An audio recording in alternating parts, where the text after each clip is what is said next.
Welcome to the Real News Network. I'm Paul Jay, and joining us today from New York City is Richard Wolff. He teaches political economy at the New School. Thanks for joining us, Richard. Thanks for inviting me. So it was only about 6 months ago we were told the economy was on the precipice. We're on the verge of the economic apocalypse. There were talk of martial law in Congress if you don't pass the stimulus plan. Now we're told Wall Street's back, the recession's bottomed out, and oh yeah, it might be a jobless recovery, but a recovery nonetheless. What the heck's going on? What do you make of all this? Well, I think the first thing to remember is the people who are celebrating where we are now were the same people who could not have imagined, did not foresee the disaster we had last year. So everything that you hear, especially coming from Wall Street, should be taken with an immense grain of salt, to say the least.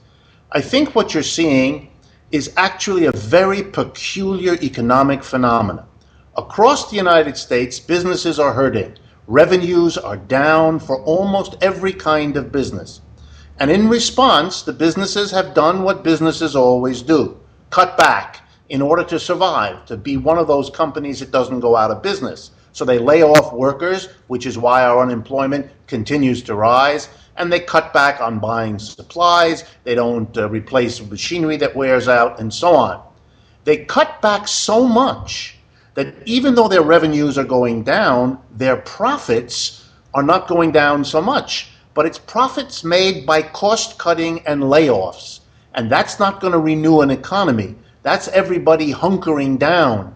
But the stock market looks at the profits alone without understanding or focusing, partly out of a euphoria and a hope that things get better. But the underlying numbers for the companies, for the workers, for the families are pretty consistently grim.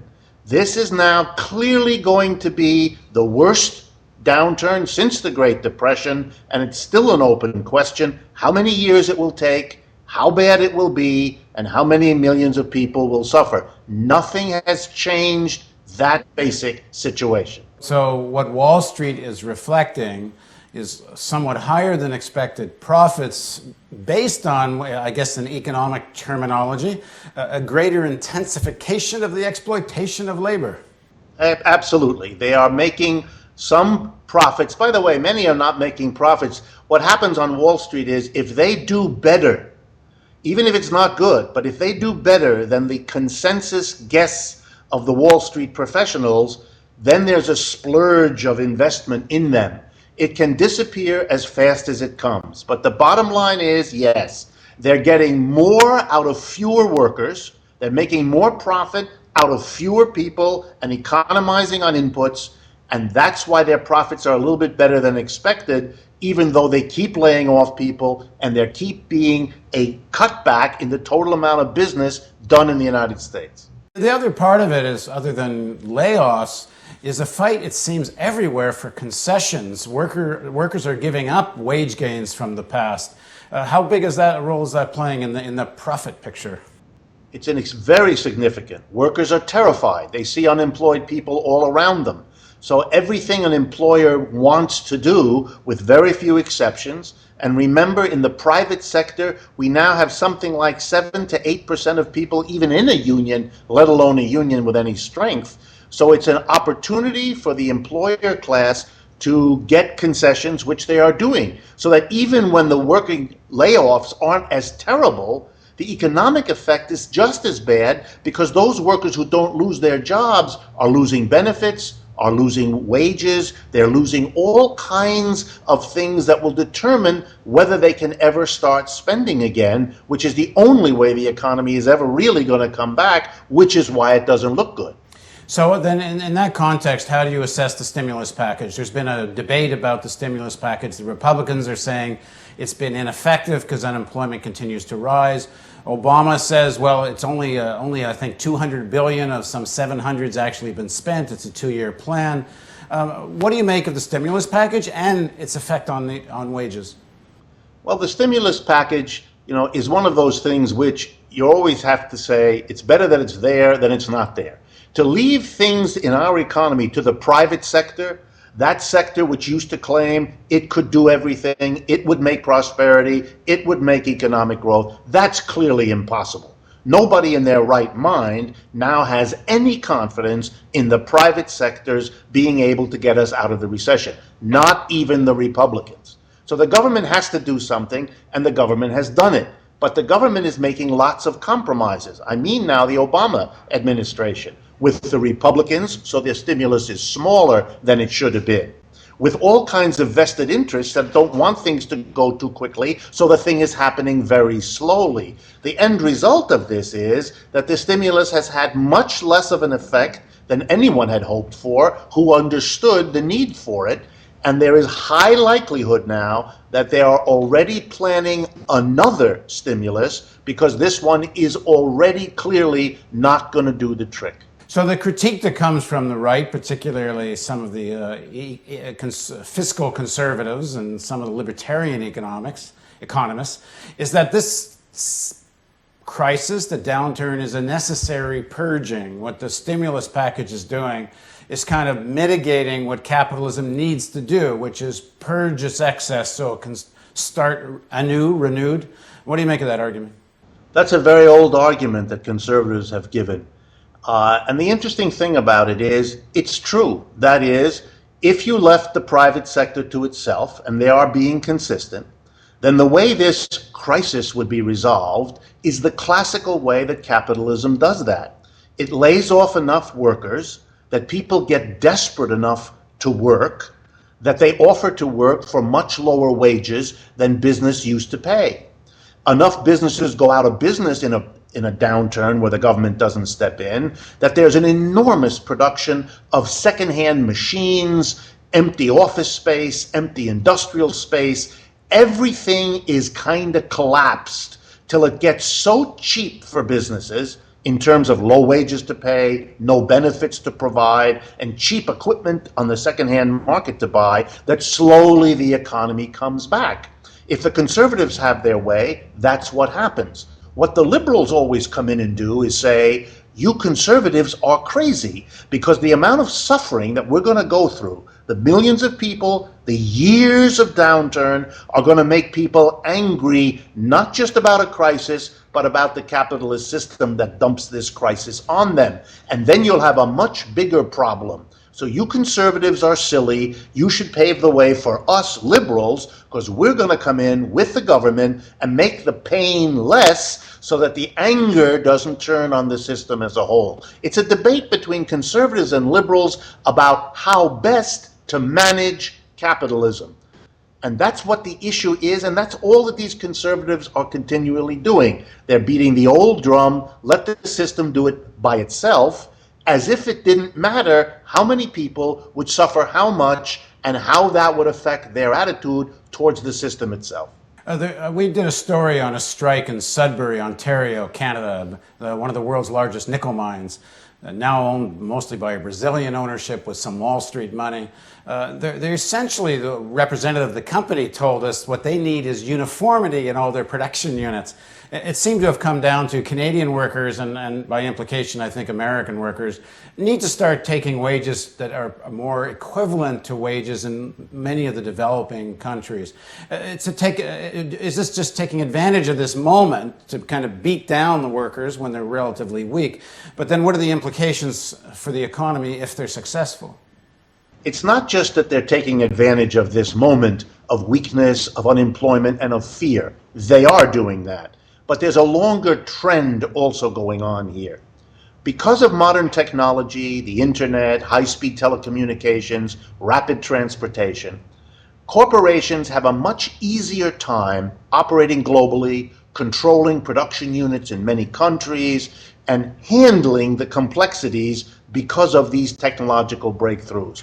They therefore now can go to where the labor is cheapest. And they're basically telling the people in the relatively higher wage places, Canada, the United States, Western Europe, and so on, we don't have to stay here. We're not going to stay here. We would rather stay here, but if you don't make concessions, long-term concessions, ratcheting down your standard of living, we're gonna move elsewhere.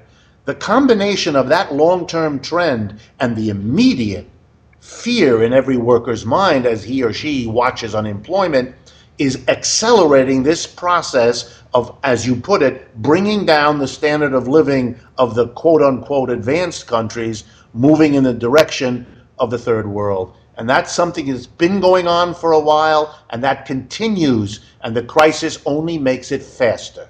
And of course, it only feeds the crisis because they have less and less purchasing power in the countries that are supposed to be driving the global economy. What you're seeing as you lower the standard of living of workers in the formerly well-to-do countries, and you move production to the formerly desperately poor, unemployed people, is you're seeing a shift of markets.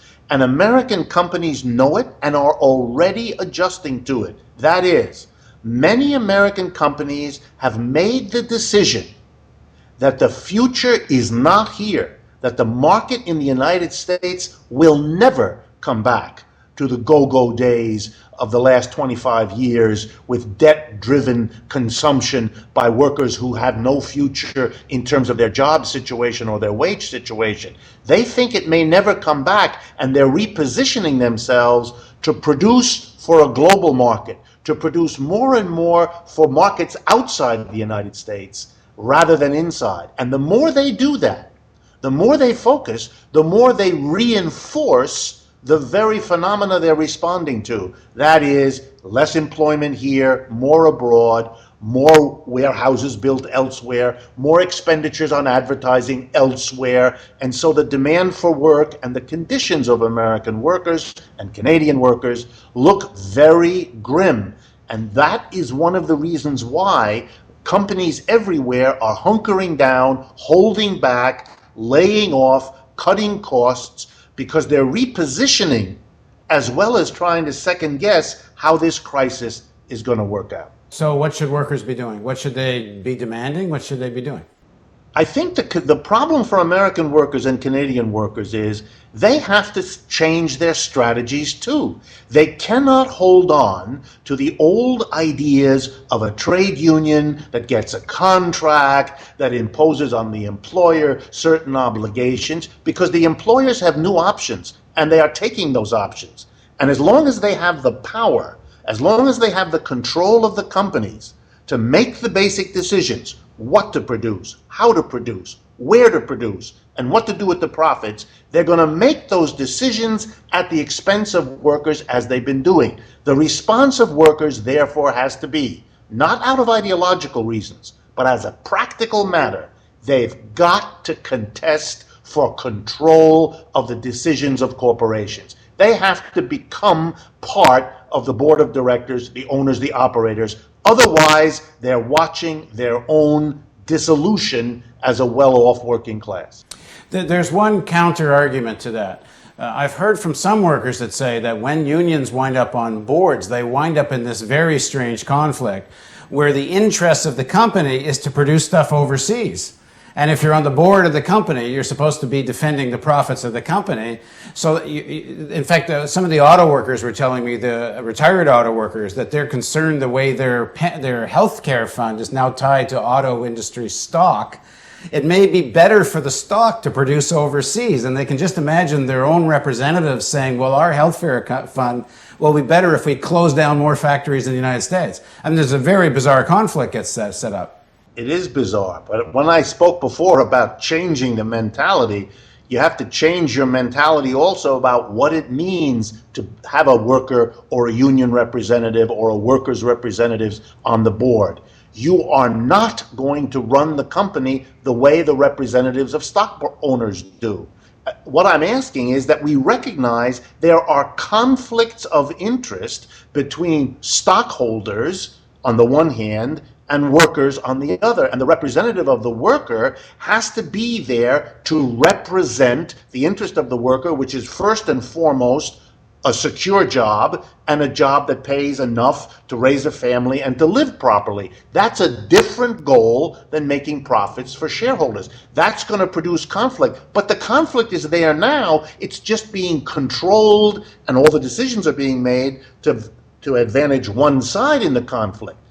Yes, it's possible that there will be circumstances where the active workers have different interests from the retired workers. Fine.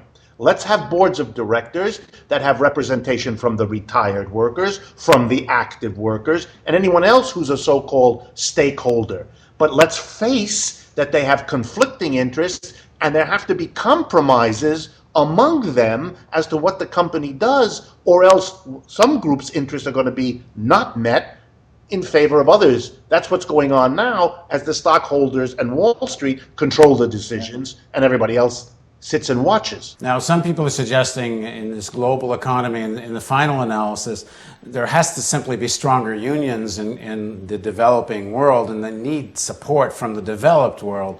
How big an issue is that, and how possible is that? Oh, I think it's coming. I think that the level of suffering that is now percolating across all economies is sooner or later going to bring a growth in new worker organizations. Because of the union's long history in being either unable or unwilling to change the decline, for example, the drastic decline of union membership in the United States, the drastic decline of union influence on politics, on jobs, on wages, there may have to be altogether new organizations. I would remind you historically that when the Great Depression hit in 1929, the American labor movement was very, very weak and small. Not as weak and small as it is now, relatively speaking, but very weak and small. The explosive growth that made the union strong came after the Depression hit. In fact, it came after the Depression was going already for 2 or 3 years, and the depth of it and the longevity of it was sinking in. That's when the CIO took off and transformed the American labor movement. I fully expect that as this recession depression stretches out, as it is already doing, as we begin to use phrases like jobless recovery, and when jobs are what 90% of the people care most about, you're going to see an upsurge. It is only my hope that the upsurge of labor organizations of whatever form they take, political, trade union, or yet new things we don't even know about, that they will be conscious of the point we made a minute ago, that the strategic goals have to be different. You cannot anymore go for a union contract. You have to control the decisions that are made, or else you will be victimized by them. Thanks very much for joining us, Richard. Thank you for the opportunity. And thank you for joining us on the Real News Network. And once again, the donate button's up there, and we need you to do that if we're going to do this. Bye-bye.